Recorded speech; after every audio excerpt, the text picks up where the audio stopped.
নমস্কার, সঞ্চিতার রান্নাঘরে সবাইকে স্বাগত। আজকে আমি দেখাবো নিরামিষ আলুর দম। তবে আসুন দেখে নিই।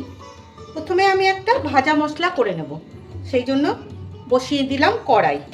একটু অন্যভাবে করব, আগামীকাল লক্ষ্মী পুজো আছে। আপনারা চাইলে এই রেসিপিটা রাখতে পারেন, খেতে ভালোই লাগে। কড়াই হালকা গরম হয়ে গেছে, দিয়ে দিচ্ছি জিরে। আপনারা কতটা করবেন সেই বুঝে আপনারা জিরে ধনেটা দেবেন। আমি এখানে চায়ের চামচে 1.5 চামচ জিরে দিলাম, আর দিচ্ছি চায়ের চামচে 2 চামচ ধনে। এবার জিরে ধনেটা অল্প একটু ভেজে নেব।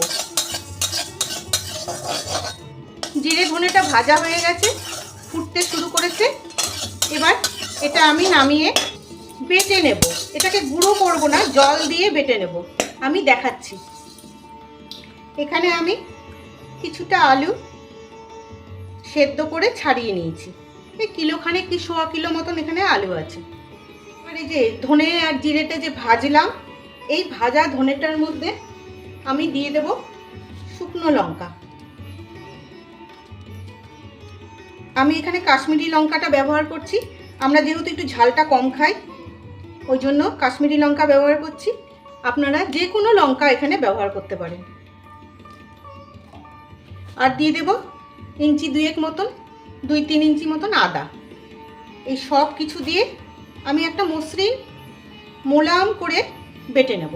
আমি এখানে যেইটুকুনি আলু সেদ্ধ করেছি সেই অনুযায়ী মশলা বললাম।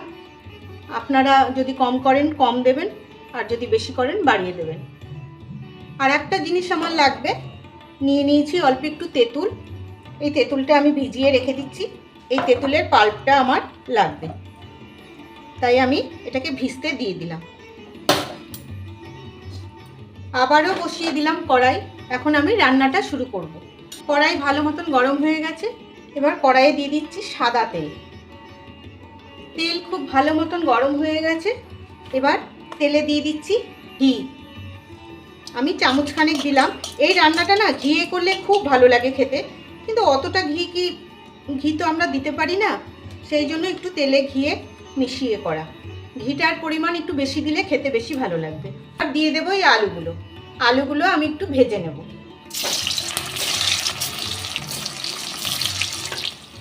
এবার আলুর মধ্যে দিয়ে দিচ্ছি অল্প একটু হলুদ গুঁড়ো, দিয়ে অল্প একটু আলুটা ভেজে নেব।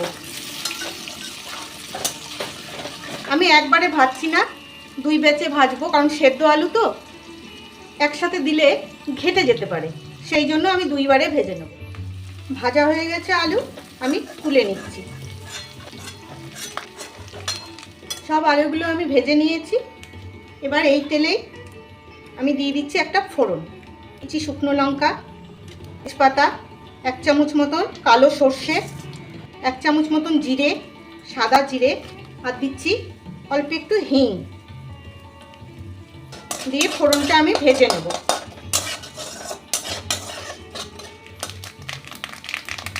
ফোড়ন খুব সুন্দর ভাজা হয়ে গেছে। ছোট ছোট করে কেটে রাখা একটা টমেটো দিয়ে দেবো। দিয়ে দিচ্ছি অল্প লবণ। টমেটোটা অল্প একটু ভেজে নেব। টমেটোটা বেশ ভাজা হয়ে গেছে।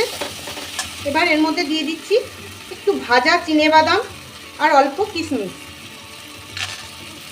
এটা কিছুই না, মুখে পড়লে খেতে ভালো লাগে। আর দিচ্ছি অল্প একটু নারকেলের গুঁড়ো।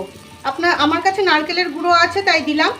আপনাদের কাছে যদি নারকেল কোড়া থাকে সেটাও দিতে পারেন, আর না দিলেও খুব একটা খারাপ লাগে না। নারকেল যে দিতেই হবে তার কোনো মানে নেই। দিয়ে দেবো বেটে রাখা মশলাটা, ভাজা জিরে ধনে লঙ্কা আর আদা।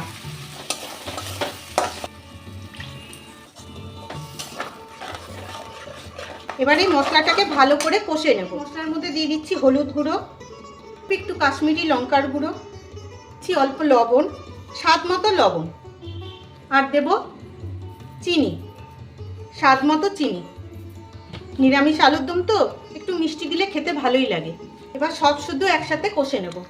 কষানোর মধ্যেই দিয়ে দেবো আর একটু ঘি। পরে এই ঘিটা পড়লে গন্ধটা খুব ভালো হয়। খুব ভালো করে কষে গেছে। দেখুন তেল ছেড়ে দিয়েছে। আমি দিয়ে দিচ্ছি এই ভাজা আলুটা। ভাজা আলুটা দিয়েও মশলার সাথে আরেকটু কষে নেব। খুব ভালো করে মশলার সাথে আলুটা কষে নিয়েছি। এবার এই যে তেঁতুলটা যে গুলে রেখেছিলাম, ভিজিয়ে রেখেছিলাম, এটাকে গুলে এই জলটা আমি দিয়ে দিচ্ছি আর একটু জল। এবার একটু ফুটিয়ে নেব। খুব ভালো করে ফুটে গেছে, দেখুন ওপর দিয়ে তেল ভেসে উঠেছে। এইটুকুন ঝোল ঝোল আমি নামাবো, কারণ ঠান্ডা হলে কিন্তু আরও জমে যাবে। দিয়ে দেব কিছু ধনেপাতা আর দিয়ে দিচ্ছি কোচানো কাঁচা লঙ্কা।